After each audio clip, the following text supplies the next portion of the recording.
Imagine this. You're about to walk down an endless corridor of doors, and you can only choose one. Hello, fellow Imagineers. Welcome back to Imagine This, my channel for posting creative ideas and other fun things I like to dive into.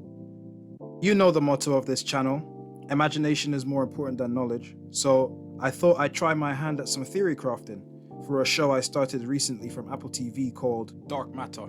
Just for a super quick summary synopsis, the show centers around Jason Dessen, a middle-aged-ish university or college lecturer / professor for you Americans out there.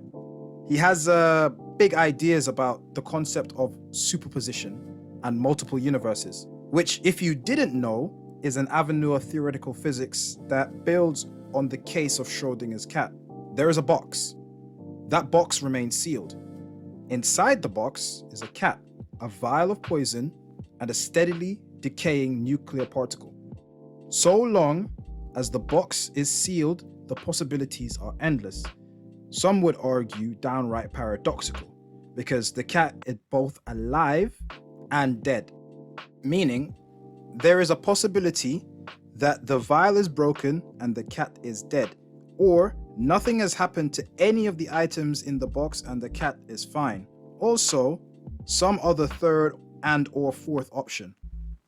Until the box is opened, both possibilities are true and true at the same time. Meanwhile, the atom is in a state of superposition. That is to say, the same location in every possible universe. All possibilities are valid and likely and inevitable all at the same time.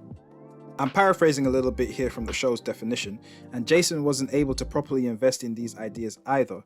At least he hasn't done so in this universe, the universe we are introduced to. However, since Jason doesn't seemingly want to pursue the idea in this universe, he hopes to instill this curiosity into his students, who, frankly, look like they would rather watch paint dry. That's neither here nor there though. I'm not the one paying for their university tuition, so it's none of my business. To put a long story short, by the end of the first episode, we are introduced to, dun dun dun, spoiler alert, another Jason from another universe. So we'll call him Imposter Jason, who abducts original Jason from, the universe we're introduced to, who, going forward, I think I'll call him Dessen, because, he's the OG, from this universe, and leaves him stranded in the Imposter Jason's universe. As a result of this, we are immediately introduced to the concept of infinite universes within the world. My theory revolves around how all these worlds are connected and the method of traveling to and from universe to universe.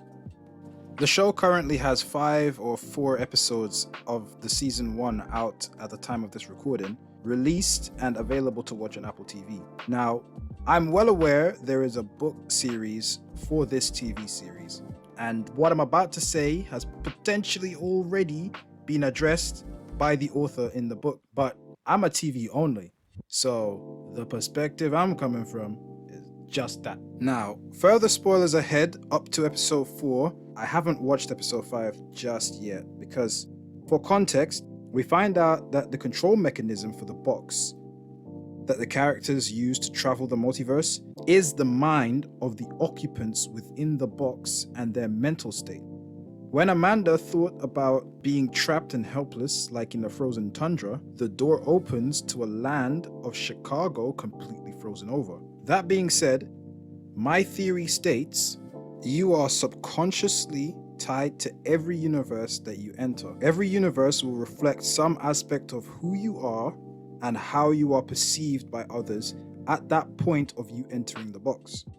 This comes from my observation of the Jasons, Laytons, and Danielas of each of the universes we've been seeing and have been introduced to so far. Firstly, let's start with the Laytons. Every version of Layton that we've seen up to this point has this incredible and innate obsession with the box or its inner workings. Imposter Jason meets with our original Dessen's Layton, who never became a big tech mogul, but is rather a trust fund burnout. Even though Dessen never fully got a chance to develop and explore the ideas of superposition with his Layton, Imposter Jason was still able to wake up that side of him by showing him what the box can do. And If you've seen the series, you know that the other Laytons are undeniably obsessed with it. One of them throwing away their future to chase after Destin and Amanda after they entered the box out of desperation to escape. Well, do I really need to say more? In regards to Daniela, our Destin gets stranded in Imposter Jason's world, and the first thing he does is seek out Daniela. Now, this is a version of Daniela that never fell in love with the Jason of her world, or at the very least, didn't stay in love with him. Yet, when she meets our Destin, there is a naive, curious fascination for him. If anything, I'd even say a deep infatuation with him. All of this after recounting to our Destin the last conversation she had with Imposter Jason, saying they'd probably never fall in love, or will she entertain the thought again? I argue this is because the series of events that made our Destin who he is, the dad, the professor, and our professional resident musician, is the version of him Daniela will always be most drawn to, comfortable around, and if not, is meant for, so to speak. I'd argue it's because that is the version of Jason that always chose her. Now, as for the Jasons of each world, Daniela and the want to explore infinite possibilities is the quality they seem to have in common. As the series states, everything about their lives remains the same right up to the point of Daniela's first conception and their decision to either stay with her and raise a family, or leave and change the way we interact with the fabric of reality forever. There may be more to it, but ultimately those two things seem to motivate both the Jasons we followed so far.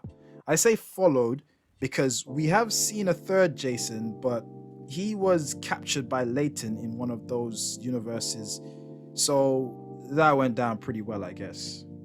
The second part of my theory states that although the box theoretically offers infinite possibilities for worlds to explore and interact with, the fundamental limitations of the human experience limits the possibilities drastically. I say this because why in a world of infinite possibilities will all the characters have so much in common with each other? Well, it is because of the subconscious tie the box creates with its occupants. Here's a better explanation. If you entered the box, do you think you'll see a version of yourself that was born to different parents?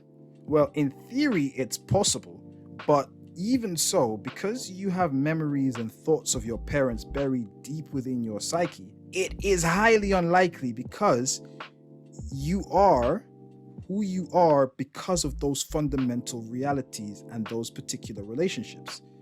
For such a possibility to occur, the box would essentially have to create and account for a paradox in your own perception of yourself. Biologically, it wouldn't be you anymore, even if you look and act the same. In conclusion, it does go deeper because all the versions of other people you have or haven't met and will eventually meet will have traits that link them back to your original universe of choices. Hence, why Daniela and Layton have so much in common across the multiverse, because they are projections or created from projections of that individual's subconscious, that individual being Jason in this case. His subconscious and his memories sort of folded into different ways across different universes. I think about it like a fabric where if you fold it in a bunch of different ways, you can see a bunch of different patterns on it. Essentially, you're seeing the patterns play out, but they're all just folds of the same fabric. Guys, don't forget to like, share, subscribe, because that will bring you more of the content you like. And also, I'd like to hit 1,000 subs by the end of the British summer. Let's do it together. Leave a comment with your own theories and we'll continue the discussion there. I won't always be covering this type of content, but I hope you'll stick around to see what else we are up to. More short stories, more shorts of creativity coming your way, and I'll be continuing many of the stories that I've started already on this channel been a bit hard, life, adulting, whatever. And as always, imagine this: imagination is more important than knowledge. Think about it.